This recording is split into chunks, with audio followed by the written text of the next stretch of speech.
할렐루야! 여기는 대구에 있는 계획 성령교회 김혜석엘 목사입니다. 오늘 은혜 받을 말씀 제목은 계획주의 구원론에 대해서 알아보겠습니다.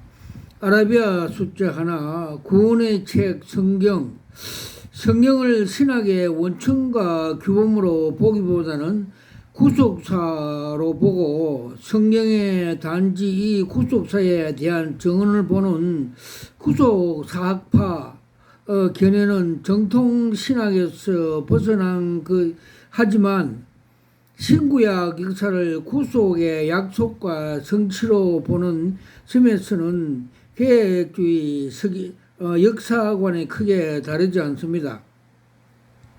구 프린스트 위필드 박사는 칼빈 탄생 400주년 기념 발표할 때 신학자 존 칼빈이라는 제목 연설에서 칼빈의 주된 관심사가 그리스도께서 이루신 구원의 범죄한 영혼에 적용하는 것이라고 주장하는 것은 위필드가 칼빈 신학을 구원적으로 이해했다는 말입니다. 칼빈이 평생 역작인 기독교 강요를 저술한 목적이 제네바 교인들 영혼을 향한 것보다는 계획주의 신학의 구원론적인 신학이라는 만큼 신학의 중심 위치에 둔 것 같이 관점에서 이해할 수 있습니다.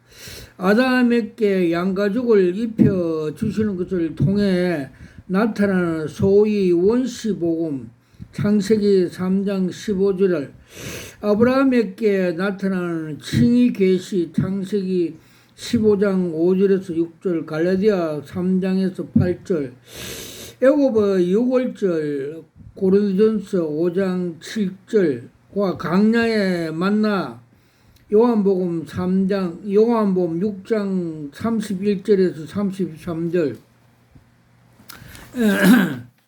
반석에서 샘물이 나고 구리 뱀 계시 등, 그리고 율법과 선지자의 예언도 장차 그리스도가 이룰 구원에 관한 것이었습니다. 베드로전서 1장 10절에서 11절, 마태복음 1장 21절, 디모데전서 1장 15절, 요한복음 3장 16절, 사도들이 전한 복음의 주제도 예수 믿고 구원 얻는 것이었습니다. 사도행전 16장 31절, 그리고 믿음의 최종 목적도 영혼구원 베드로전서 1장 9절이 하나님의 성령을 보내신 목적도 복음을 믿어 구원받도록 하기 위해서였습니다.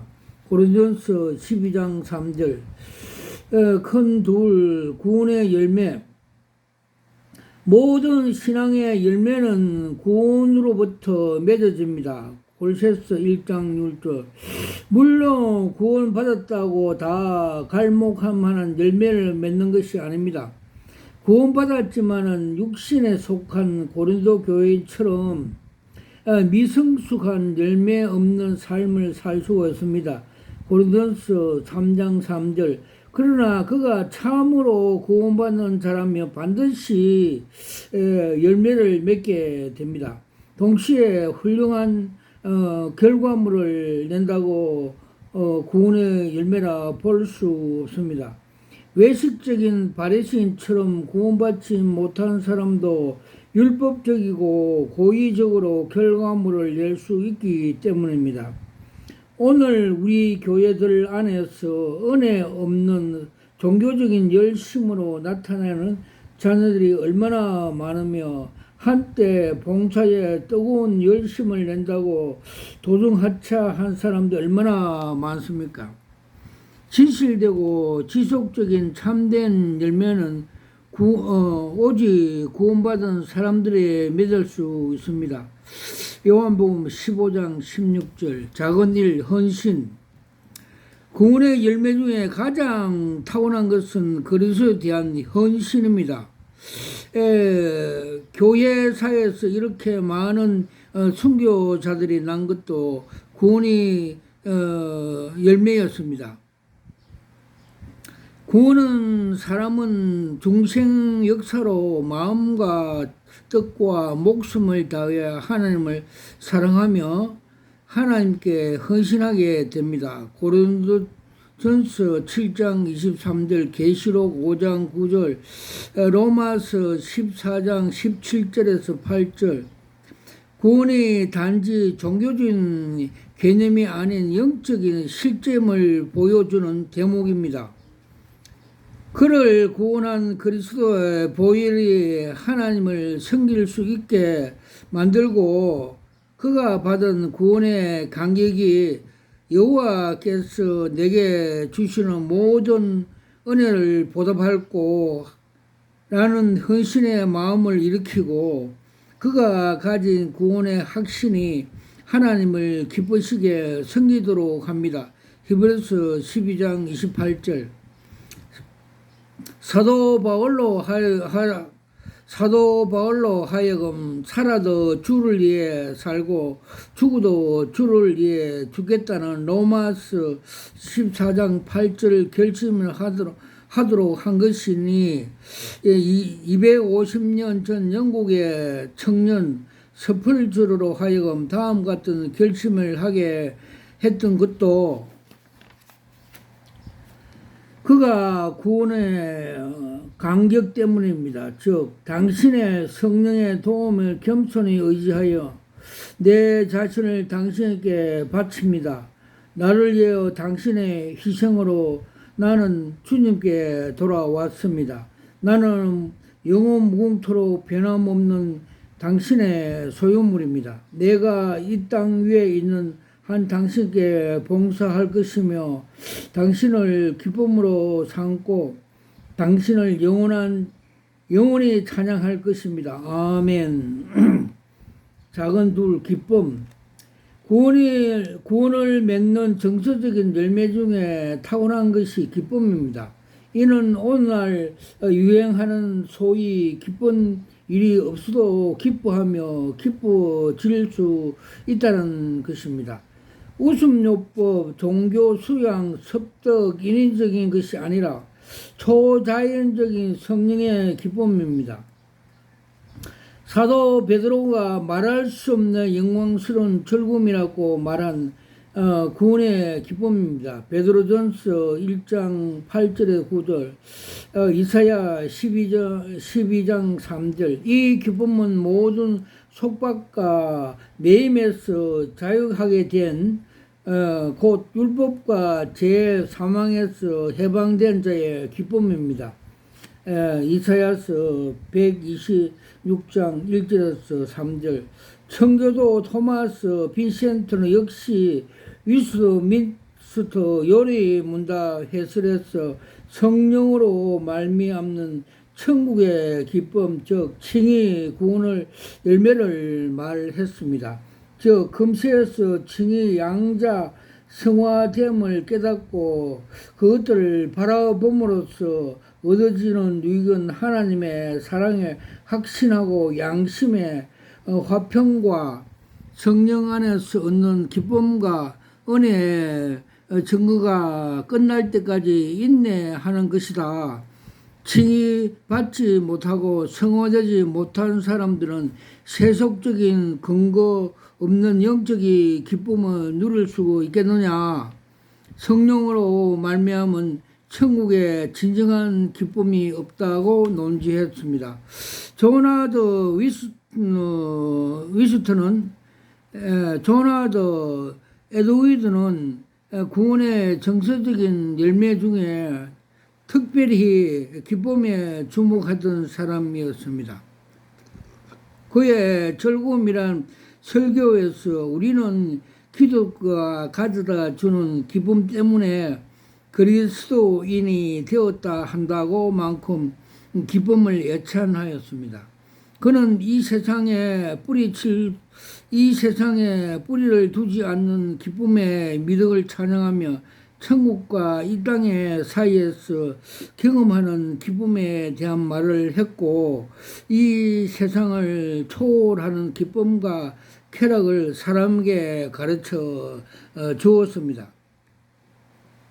그는 다른 곳에서도 기쁨에 대한 예찬을 멈추지 않았습니다. 즉, 기쁨은 성도들의 영혼을 만족케 하는 유일한 만족이고 천국에서 누릴 최대의 복이다. 하나님으로 즐거워하는 것이 우리 영혼을 만족케 하는 유일한 행복이다. 천국에서 하나님과 함께 누리는 기쁨은 세상에서 누릴 수 있는 어떤 것과 비교할 수 없으며, 아버지, 어머니, 남편, 아내, 자녀들 또는 지상의 친구 관계에서도 경험되는 기쁨은 그렇게 그림자에 불과하다고 논지하였습니다. 1733년 12월 조나드 에드워즈는 다음같이 말을 했습니다. 미국의 대각성 기간 중에 많은 사람들이 회심했는데 조나드 에드워드는 구원의 열매를 기쁨으로 꼽았습니다. 1735년 여름과 봄에 온 도시가 하나님의 임재로 가득 차는 것 같다. 지금까지 그렇게 사랑과 기쁨으로 가득 찬 적이 없었다. 그의 모든 가정마다 하나님의 임재하심과 뚜렷한 증거가 나타났으며, 구원받는 확신 때문에 가정보다 기쁨이 충만했다고 논지하였습니다. 세 번째, 평안. 구원의 정서적인 열매 중에 하나는 주목될 만한 것이 평안입니다. 예수님의 혈액증 걸린 여인을 향하여 따라 너 믿음이 너를 구원하였으니 평안히 가라. 누가복음 8장 48절에 말씀한 같이 평안이 구원의 열매임을 의미합니다. 평안은 인간의 내면의 심리 조작으로 만들어낼 수 없는 어떤 결과물이 아니며 서로 전수해 주거나 시역할 수 있는 독립적인 품목이 아닙니다. 평안은 화목 제물 그리스도 통해서 하나님과 화목된 자가 가지는 관계적인 초자연적인 은총입니다. 로마서 5장 1절, 이사야 32장 17절, 골새서 1장 20절. 평안이라는 용어 자체가 화목, 화평의 뜻을 가진 관계적인 용어입니다. 이는 종교개혁자 루터가 1514년 빌텐베르크의 어거스틴 수도 탑에서 시편 21편을 읽는 중 그리스도의 대속을 깨달아 얻은 소위 탑경험의 평안 같은 것이고, 오늘날 그리스도를 대속주로 믿어 하나님과 화목해지어 얻어지는 평안입니다. 또한 평안은 하나님의 절대 주권 신뢰하는 데서 오는 믿음의 열매입니다. 칼빈은 하나님의 섭리에 대한 절대적인 확신 가운데 살아가도록 가르침 받을 때까지 우리는 결코 마음의 평안을 도달할 수 없다고 고백했습니다. 하나님의 주권에 신뢰하는 자에게 부어지는 성령의 평안을 두고 말을 하고 있습니다. 아브라함 카이프는 나는 칼빈주의자에서 평안을 찾았다고 한 것과도 같이 칼빈이 주권 신앙에서 경험했던 것과 같은 평안이었습니다.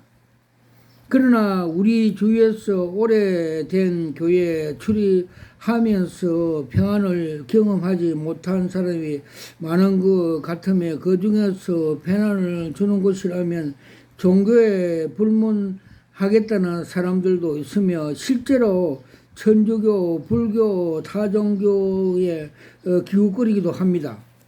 그만큼 평안이 절실하다는 증거가 됩니다. 여기에 그들의 자신의 탓이 있지만 평안의 원천 보험을 제시하지 못한 교회의 책임이 큰 것으로 보아집니다. 그런데 정착 더 큰 문제는 교회들이 관상, 참성, 마인드 컨트롤 같은 다원적인 훈련으로 도입하여 교회에서 짝퉁 평안을 시정하는 데 있습니다. 폐역하고 두려운 일이 아닐 수 없는 것입니다. 그 같은 짝퉁 평안을 길들이기 위해 필경 성령으로부터 오는 참된 평안을 구하지 아니했기 때문입니다. 평안은 종교적이고 심리적인 메커니즘 작동으로 생겨나는 것이 아닌 구속의 열매입니다. 만일 기독교 평안이 그렇게 된다면 기독교는 여타 다른 종교와 다를 바가 없으며 평안을 위해 그리스도가 죽을 필요가 없는 것입니다. 오직 평안은 오직 하나님과 화목한 자에게만 주어진 구원의 열매입니다. 마가복음 5장 33절 성령 안에서 주어진 하나님 나라 경험입니다. 로마서 14장 17절 따라서 교회가 성도들에게 평안을 맛보게 하기 위해서 해야 할 일은 복음 신앙으로 하나님과 화목하게 하는 것입니다. 아멘. 큰 세 번째, 구원과 하나님 영광. 어설픈 계획주의적 개념을 가진 성도들 중에 인간 구원을 강조하는 것, 하나님의 영광을 슬로건으로 하는 계획주의 신학과 배치된다고 생각하는 사람들이 있습니다. 그들은 논리에서 인간의 구원을 창조하며 초점을 하나님 영광이란 신본주의에서 비껴나게 한다는 것입니다. 그러나 구원을 말한다고 인본주의로 하는 것이 아니라 오히려 하나님을 초점을 맞추게 합니다. 이는 인간의 구원을 강조한 하나님의 영광과 대척점을 이루지 않고 하나님의 영광과 주권을 드러내는 데 기하기 때문입니다. 하나님 중심 계획주의 구원 경륜은 인간을 주목하게 하는 대신 하나님께 시선을 맞추게 합니다. 아멘. 구원에 가장 협력이 필요한 하는 구원에 인간의 협력을 필요하는 아르미안은 구원을 말할 때 자연 인간의 역할을 돋보게 내면서 구원을 전적으로 하나님과 은혜 주권을 돌리는 계획주의 하나님이 홀로 구원하신 점을 천명하면서 하나님의 주권적인 열강을 높입니다. 호세서 13장 4절 그리고 값없는 없이 베푸는 구원을 천명함으로써 구원의 값없이 베푸는 구원을 천명함으로써 하나님의 은혜의 영광을 높입니다. 에베소 1장 6절 구원을 강조를 통해 하나님의 영광에 삭제되기보다는 오히려 고양됩니다. 계획주의에서 여호와께서 자기 이름을 위하여 자기를 구원하셨으니 시편 106장 8절 말씀에 충실하게 구원되는 곳이 없습니다. 이렇게 구원과 하나님 영광이 상호 배치되지 않는 것은 보는 계획주의 신학은 하나님의 영광이 아닌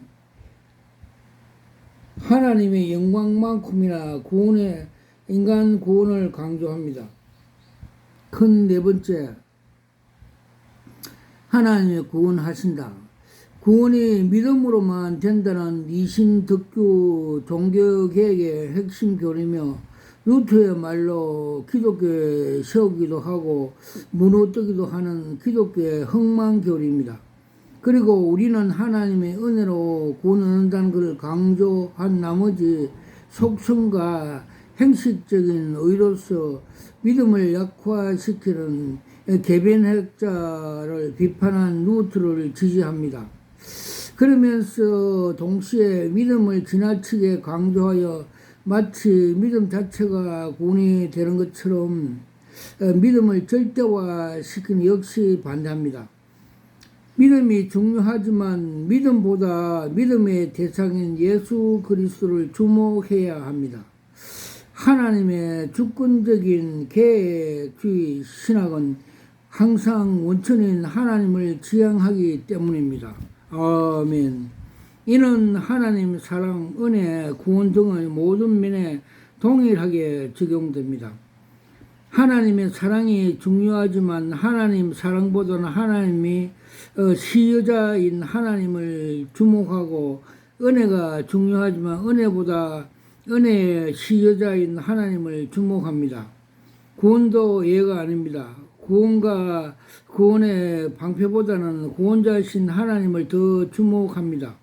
또한 구원을 받기 위해서 피구원자 할 의무, 책임을 주목하기보다는 그의 주권적인 능력으로 기코 구원에 내시는 하나님에 더 주목합니다. 시편 106편 8절, 계시록 7장 10절. 큰 다섯 번째, 하나님의 뜻대로 구원하심. 작은 일, 하나님의 주권적인 선택으로 되는 구원. 하나님의 뜻으로 계획주의 신학의 요체입니다. 창조도 구원도 오직 그 기쁘신 뜻대로 됩니다. 에베소 1장 5절. 구원이 하나님의 기쁘신 뜻대로 된다는 것을 성경은 야곱과 에서를 통해서 잘 보여줍니다. 기록된 바 내가 야곱은 사랑하고 에서는 미워하셨다 하신 바 같으니라. 로마서 9장 13절. 하나님의 구원의 선택이 하나님의 결의적인 작정적인 사랑에 의해서 되는 것을 말합니다. 하나님의 구원 선택은 어떻게 하다가 된 우연의 산물이 아니고 또한 인간 편에서 원인 제공, 즉 그들의 선행에 따라 2차적인 것이 아닙니다.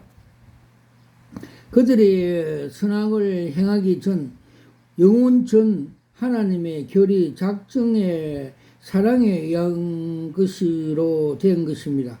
로마서 9장 11절, 디모데전서 3장 15절.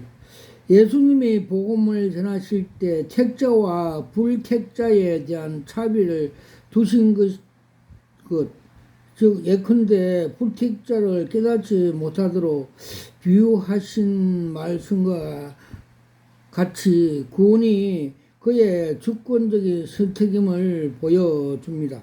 그러므로 내가 너희에게 비유로 말하기로 저희가 봐도 보지 못하며 들어도 듣지 못하며 깨닫지 못하느니라. 이사야 예언이 저희에게 이루어졌으니 일컬어건대 너희가 듣기는 들어도 깨닫지 못할 것이요 보기는 보아도 알지 못하리라. 사람이 이 백성들이 마음으로 완악해져서 그 귀는 듣기에 둔하고 눈을 감았으니 이는 눈으로 보고 귀로 듣고 마음으로 깨달아 돌이켜 내게 고침을 받을까 두려워함이하였습니다. 마태복음 13장 13절에 15절. 바울은 데살가 전서에 통해 구원과 유기의 기준에 창세 전 하나님의 사랑 안에서 선택이라 말씀하고 있습니다. 유기자의 진리 사랑을 받지 아니하며 구원함을 얻지 못한 자로 택자로 처음부터 창세 전부터 하나님의 작정의 사랑을 받은 자라고 말씀합니다.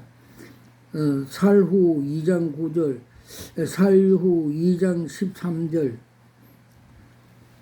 작은 둘, 하나님의 주권적인 방식 되는 구원. 구원 선택을 원칙뿐만 아니라 구원 방식도 하나님의 주권에 속합니다. 하나님은 인간을 구원하실 때 오직 그의 기쁘신 뜻대로 하셨고, 에베소 1장 15절 또한 그의 기쁘신 뜻대로 방법대로 하셨습니다. 구원에 관한 하나님의 인간 지혜와 방법이 어리석고 전혀 쓸모없는 것으로 만들었습니다. 성경의 표현을 빌리면 구원은 세상의 지혜, 고린도서 1장 21절 가난의 지혜, 고린도서 1장 8절 인간의 의, 로마서 3장 28절 능력을 시편 33장 17절 쓸모없게 만들었습니다. 유대인들과 헬라 철학자를 통해서 이미 검증되듯이 인간의 지혜는 구원에 기여하는커녕 오히려 방해거리가 될 뿐입니다. 로마서 11장 9절 하나님께서 구원에 관한 하나님께서 구원에 관한 어리석은 장례를 하셨습니다. 누구든지 지혜로운 자가 되려면 미련한 자가 되라. 고린도서 1장 18절 하나님께서 세상에 미련한 걸 택하사 고린도서 1장 27절 하나님이 자기를 사랑하는 자를 위해서 예비한 것이 사람의 마음으로 생각지 못하였다. 고린도서 2장 9절 말씀은 구원의 방식이 인간의 지혜와 무관한 것을 말씀하십니다. 사람의 지혜와 무한한 이 미련한 구원의 방법은 광야에서 불법에 물려 죽어가는 이스라엘 백성들을 구원하는 방법보다 분명한 계시가 됩니다. 뱀에 물려 죽어가는 자들에게 장대에 달린 구리를 쳐다보면 주문하는 것은 그때나 지금이나 어처구니 없는 방법입니다. 그것은 인간의 지혜를 쓸모없게 하고 인간의 자기 구원을 위해서 기여할 수 있는 그 어떤 가능성도 배제시킵니다. 다음같이 칼빈의 표현대로 사람으로 하여금 바보가 되길 요구하는 것이 어떤 것인가 알아보겠습니다. 얼핏 보기에 구리뱀을 만들었고 그것을 바라보며 생명을 위급에 빠뜨릴 독일 제거된다는 사실보다 이치에 맞지 않는 일도 없는 것처럼 보입니다. 그러나 이렇게 겉으로 보기에 불이함적인 사실이 마치 그 속에 타당성이 들어있다는 사실보다 하나님의 은혜가 전혀 더욱 현저하게 나타내도록 하기에 적합하다. 그들이 순전히 하나님의 은혜에 의해서 죽음에서 구원을 받은 것이라고 인식되도록 거의 웃음거리로 될 만한 인간의 이성과 일치가 되지 않는 구원의 방법을 택했다. 뱀에게 물려서 생긴 독을 제거하기 위해서 구리뱀에게 눈길을 돌린다는 것은 어리석은 짓이었다. 우리가 하나님 말씀을 듣고 순종함으로써 지혜로운 자가 되기 위해서 자진하여 바보들이 되는 것은 믿음의 독특한 미덕인 것이다. 이 세상에 자기 지혜로 하나님을 알지 못한 거로 그는 십자가의 어리석은 중에서 나타나셨다는 사실을 옳다. 고린도서 1장 21절 성경에 구리뱀 사건과 유사한 사례가 넘쳐납니다. 여리고 성을 무너뜨리게 하려고 이스라엘 백성에게 성을 돌도록 명한 것이나 여호수아서 6장 3절에 20절 문둥병자 나만에게서 요단강 물에 몸을 씻으라 한 것이나 왕하 5장 10절에 14절. 침의 진흙을 이겨서 소경 눈에 발라 실로암 못에 가서 씻으라 하신 명령. 요한복음 9장 11절. 등은 모두 예상 밖에 어처구니 없는 방법입니다. 이것들 통해 하나님께서는 우리에게 가르치라 하는 것은 구원의 인간의 지혜와 방법에 전혀 쓸데없다는 것입니다. 이는 장차 십자가에 미련한 도, 고린도서 1장 18절, 구원하실 하나님의 경륜을 드러내고 또한 믿음이란 하나님의 제공하신 그 미련한 십자가 도를 받아들임을 가르친 것입니다. 칼빈의 신자를 바보 빗댄 것도 미련한 구원 방법으로 수용함으로써 하나님의 주권 앞에 자기를 굴복시킨 경외 회화적인 것입니다. 그리고 이러한 구원이 있어 인간의 죄가 무시된 하나님의 의미적인 미련한 방법을 받아들일 때 하나님의 주권이 더 높이 결과를 산출합니다. 아멘. 이처럼 믿음이란 흔히 세상들의 사람들이 생각하던 단순한 어떤 사실에 대한 지적의 동의일 수가 없고 또한 사회적인 심리학적인 어떤 현상일 수가 없는 하나님의 경연을 담은 신학적인 것입니다. 아멘. 작은 세 번째, 은혜로 받는 구원. 구원의 원시인 창조전 선택에서부터 부르심, 중생, 그리고 구원의 현재적인 경험으로서 믿음, 회개, 성화, 그리고 미래의 구원을 경험한 영화로 이루까지 모든 것이 전적으로 하나님의 은혜에 의존되어 있습니다. 사도 요한은 구원의 보좌하신 하나님과 어린 양에게 있다고 한 것 같이 구원이 하나님의 주권과 그리스도의 은혜에 의존되어 있음을 말하고 있습니다. 요한계시록 7장 17절. 찬송과 영광과 지혜와 감사와 존귀와 능력과 힘이 우리 하나님께서 세세토록 있을지어다. 계시록 7장 12절. 선사들이 찬송은 구원의 은혜에 대한 송영입니다. 계시록 7장 11절. 이러한 은혜 교류는 인간들로 하여금 구원을 위하여 뭔가 하겠다는 모든 시도를 버리게 하고 오직 하나님과 어린 양에 바라보게 합니다. 그 결과 폭설이 내리던 어느 날 청년 스펄전이 우리는 구원을 위해 하나님을 바라보는 것 외에는 아무것도 할 일이 없다고 고백하였습니다. 이사야 45장 22절. 한평생 설교를 듣고 경험했던 것 같은 핵심을 낳았습니다. 그리고 은혜 교류는 단지 하나의 독립적인 교리에 남지 하지 않고 전체 기독교 교류를 설명하는 원리가 됩니다. 어떤 교리도 이 은혜의 교류와 단절된 채 설명될 수가 없으며 전체 구원의 서정은 은혜로 연합, 통일됩니다. 이러한 은혜의 총합적인 속성은 18세기 청교도 힐피드 신앙에서도 나타납니다. 즉 힐피들에게 은혜의 교류는 하나하나 받아들여지거나 거부되는 개인적인 교의가 아니었다. 오히려 그 교리는 서로 연결되어 하나의 통일된 신학 체계를 구성하였다는 것이다 라고 논제하였습니다.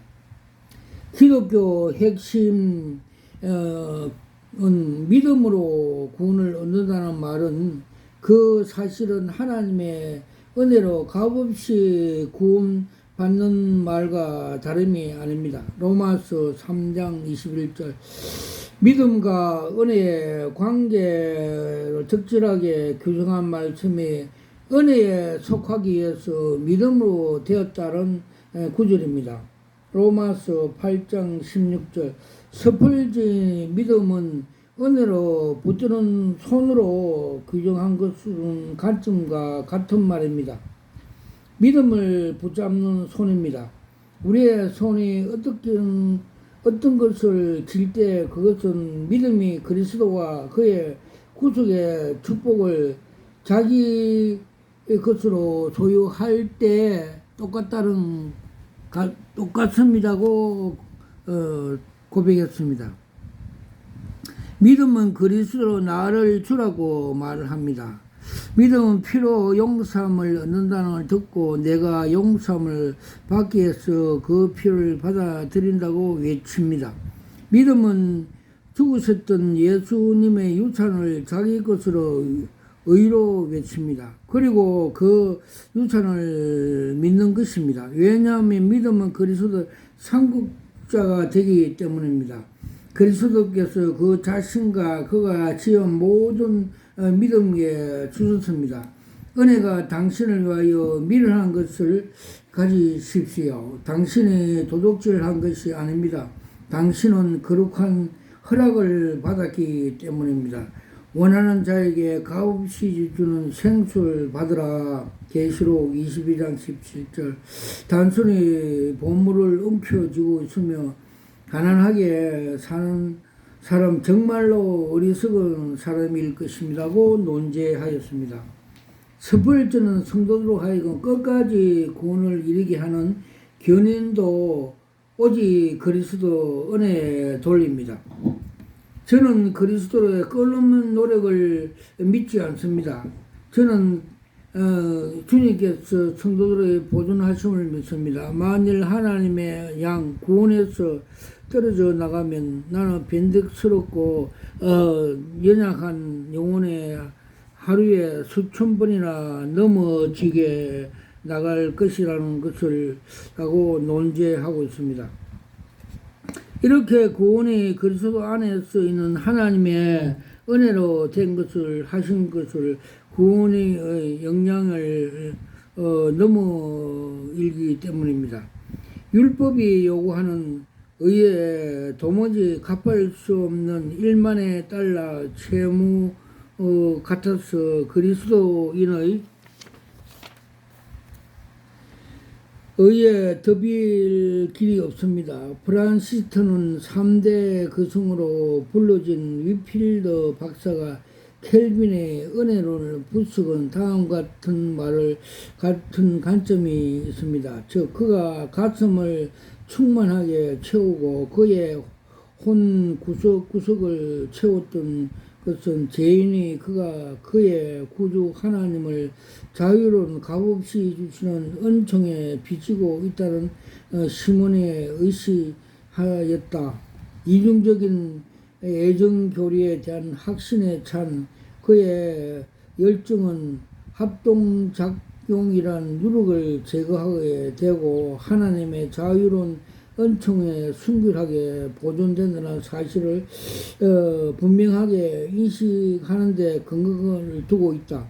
다시 말하자면 그의 열정 뿌리는 죄인으로서 구속의 하나님의 자유로우심, 자비하심을 절대적으로 의존하는 의식 속에 뿌리 박혀 있다고 논제하였습니다.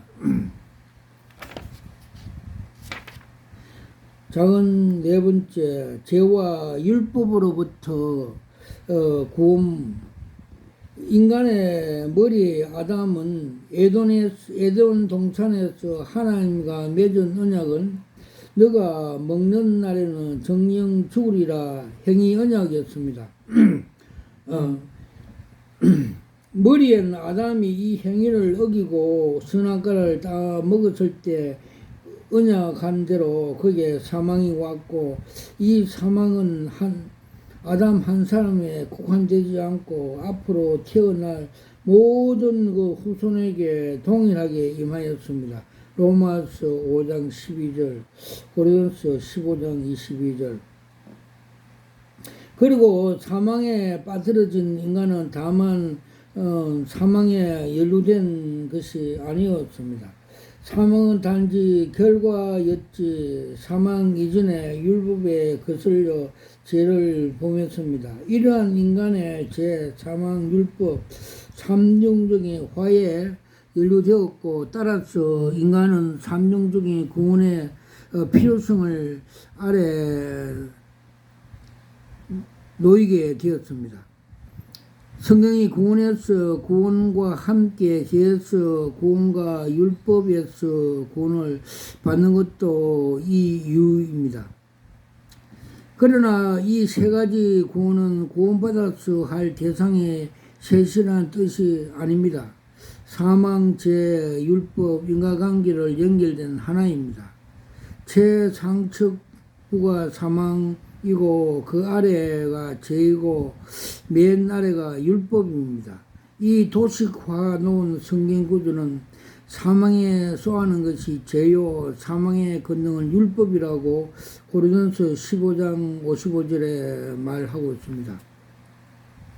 최상부층의 사망은 중부층인 죄의 결과이고 중부층의 죄는 하부층의 율법의 정죄의 결과입니다.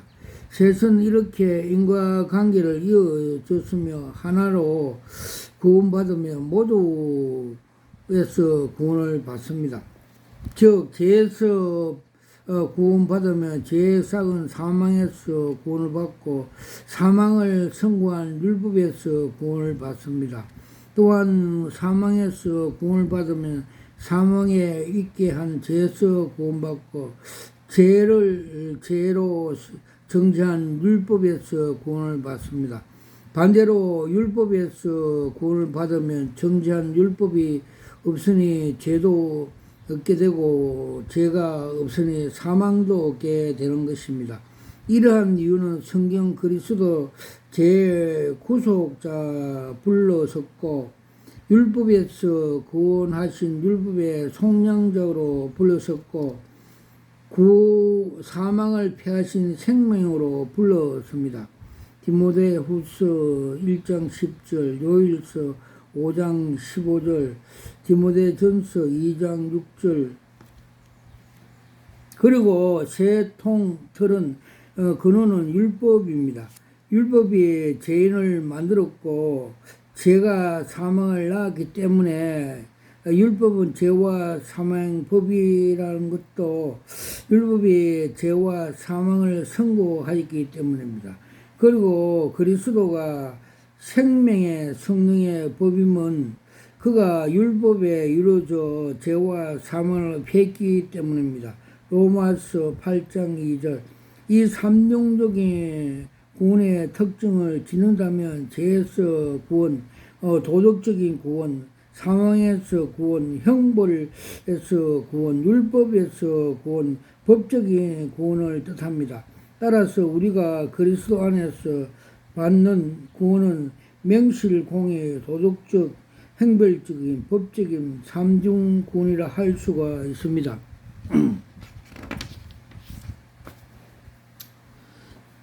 작은 다섯 번째, 선포로 통한 구원. 이 장에서 복음으로 택자를 구원에 초대할 때 그 초대 방식이 변정적이고 선포적이나 하는 문제가 언급하려고 합니다. 역사적으로 복음 증거, 변정적이 있어야 하나, 선포적이 있어야 하나, 디톨로인 이후 계속되는 논쟁이지만 결론은 항상 양자의 태길이 아닌 상호 보완적인 기결이 되었습니다. 실제로 십자가의 대속을 얻은 구원, 십자가의 대속으로 믿는 구원을 얻은 복음 신앙 자체가 변증과 선포의 합의입니다. 십자가 대속은 사랑과 공의 하나님 속성에 대한 변증이라면 이신덕이 교리 믿음 외에는 구원이 없다는 상호적인 선포입니다. 따라서 십자가 대속을 믿어 구원을 얻는 복음의 도리는 병정과 선포 둘 다 합의입니다. 흔히 예수님을 삼중 사역을 알려지는 것 같이 가르침, 선포, 치유에서도 가르침과 선포가 함께 열거되어 있습니다. 이러더니 변증과 선포는 복음과 신앙의 상관관계 속에서 서로 상호적인 관계를 증거하고 있습니다. 존 웨슬리가 전기 작가의 스티븐 우터 존 스토트에 인용하여 말하듯이 선포 없는 호소력이 있을 수가 없듯이 호소력 없는 선포가 있을 수 없다. 효과적인 증거자의 선포와 변증이 적절하게 병해 줄 수 있다고 말을 합니다.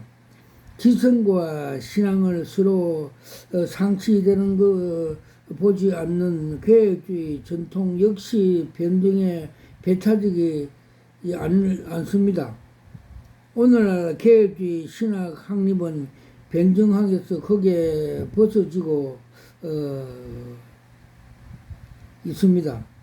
그럼에도 불구하고 전체 성경 양식은 독자에게 일방적인 수용을 요구하는 선포 지향적입니다. 기쁨의 소식이라는 뜻이 복음이 지닌 의감이 복음의 내용을 말할 수 없는 부드럽게 하지만 자세히 들어보면 그리스도 믿는 것 외에 달리 변명이나 선택 여지를 주지 않는 준엄한 선포 형식입니다.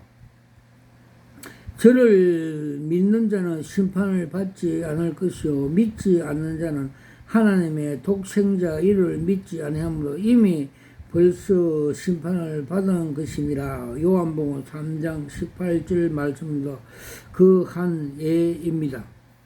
믿는 자는 심판을 받지 않는다는 내용은 유순하지만 뒤이어 나오는 믿지 않는 자는 이미 심판을 받았니라고 말씀은 두름을 가져다 옵니다. 복음은 믿지 않으면 복음은 믿으면 살지만 믿지 않으면 심판 외에는 다른 선택의 여의가 없다는 준엄한 심판을 하고 있습니다. 성경 모든 설득과 변증은 사실은 수용만으로 요구하는 일종의 선포입니다.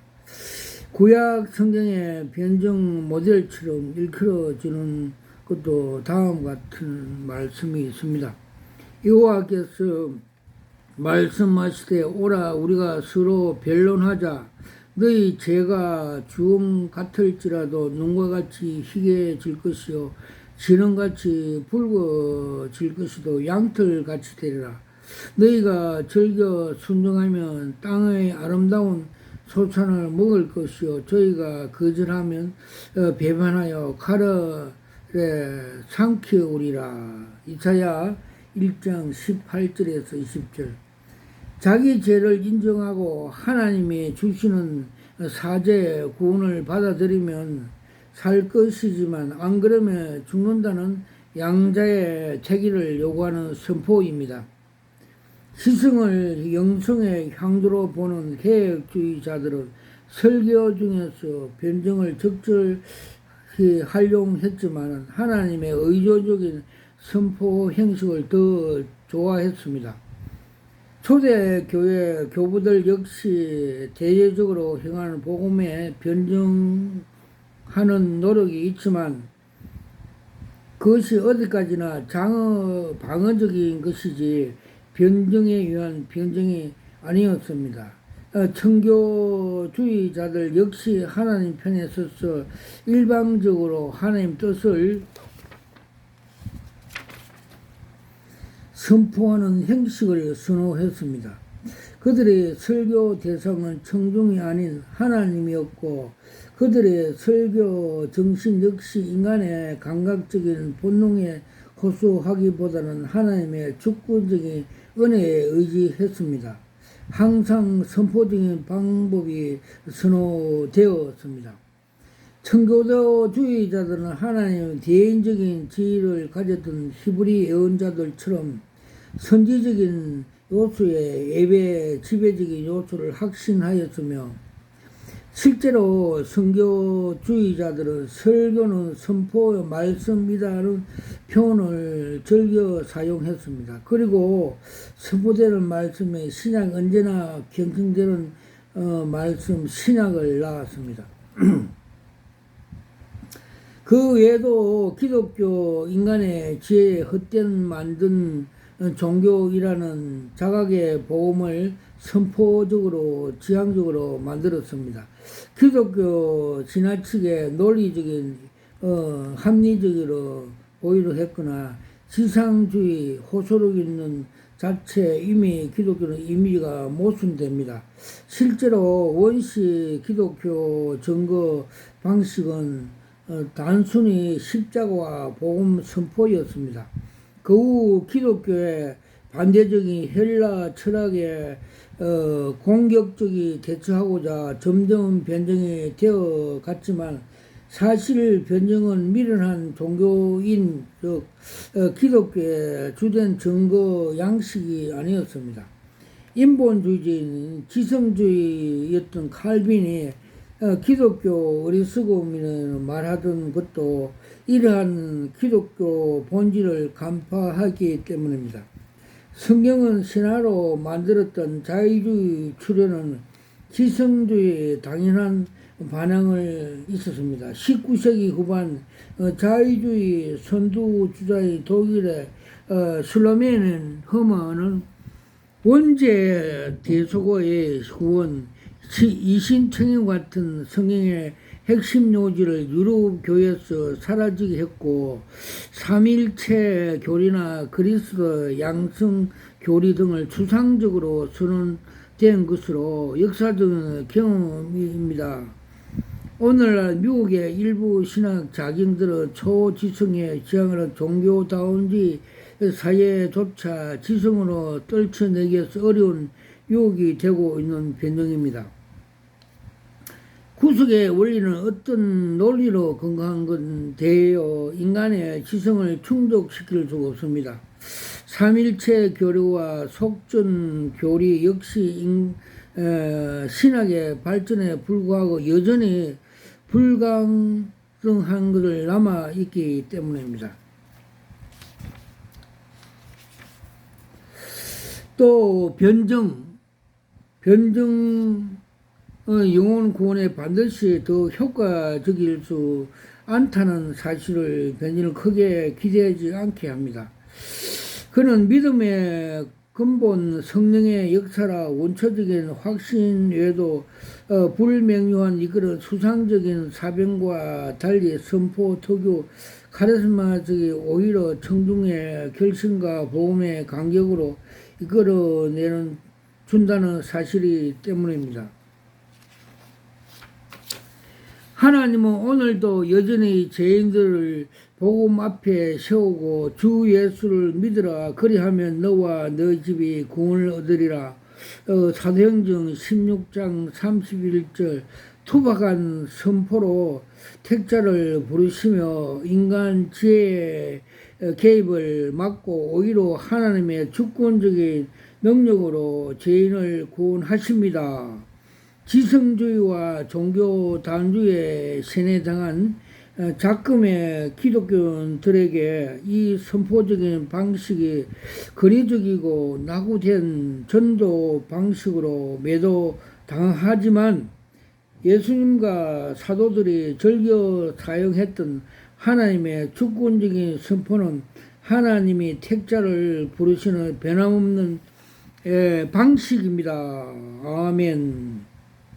와카라와이샤 와카마카카 발라스 와카 칼라와이샤 와카마카 칼라스 와카. 저는 대구에 있는 성령교회 김혜수겔 목사입니다. 저는 목사 안수 받을 때 주님께서 그 요한계시록에 나오는 2장 17절 말씀대로 흰돌 계시 은사를 받았습니다. 그리고 에스겔서 3장과 33장에 나오는 파수꾼 사명을 받고 이렇게 계시 사역을 하고 있습니다. 그래서 주님께서 많은 계시를 보여주셨지만은 요사이 근간에 보여준 계시를 말씀드리겠습니다. 5월 12일 날 로잔에 대해서 정체성을 보여줬습니다. 그들이 지하의 광장에 많은 사람을 모이고 또 원탁에 앉아 있는데 앞에 그라스에 술잔을 들고 있고 앞에 두 사람이 나와서 브라보 하면서 술잔을 높이 들며 뭉치자 선창하는 게 저도 뭉치자 하면서 단합대회 주식회사 단합대회 하는 것, 즉 창세기 11장 1절에 5절 말씀대로 인간이 바벨탑을 쌓아서 하나님께 대적하는 것, 즉 인본주의, 우리끼리 잘해보자 이런 그 유토피아 건설하는 인간 인본주의 모임이라고 말씀해 주셨습니다. 와카라 와이샤 와카파팔라카. 그리고 또 5월 17일 날 주님께서 또 계시 한 장을 보여주셨습니다. 그 넓은 불판의 별장에 범죄가 일어나서 경찰서에 신고하니까 경찰관이 출동하는 그림을 보여줬습니다. 즉 성도 로잔하는 장소가 범죄 장소라고 죄 짓는 장소, 즉 광야에서 금송아지를 만들어서 이게 하나님이라고 대신하였던 그들의 정체성과 같다는 것을 상징해 보여줬습니다. 와카라와이샤 와카파팔라스 와카. 그리고 또 5월 27일 날 또 계시 한 장을 보여줬습니다. 어떤 음녀 목사가 술잔 들고 한 손에는 술잔 들고 한 손은 단수를 들고 미인계 자기의 수치를 간파하기 위해서 다른 사람들을 유혹하는 것, 즉 로잔의 그 수치를 감추고 다른 사람들에게 로잔을 참가하라는, 즉 유혹하는 그림을 보여주셨습니다. 와카라와이샤 와카마카팔라스 칼라와이샤 와카마카팔라스. 그리고 주님 오실 때가 다 돼 가는가?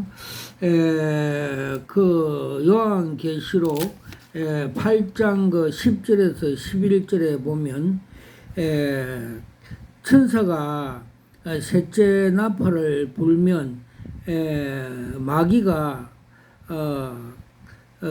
많은 음녀 단체 WCC, WEA, NCC, 로잔, 가톨릭 각종 음녀 단체들에게 쑥물을 먹여 먹은 거짓 목사들이 교회에 가서 다시 쑥물을 먹여 많은 사람을 죽게 된다고 성경은 말씀하고 있습니다.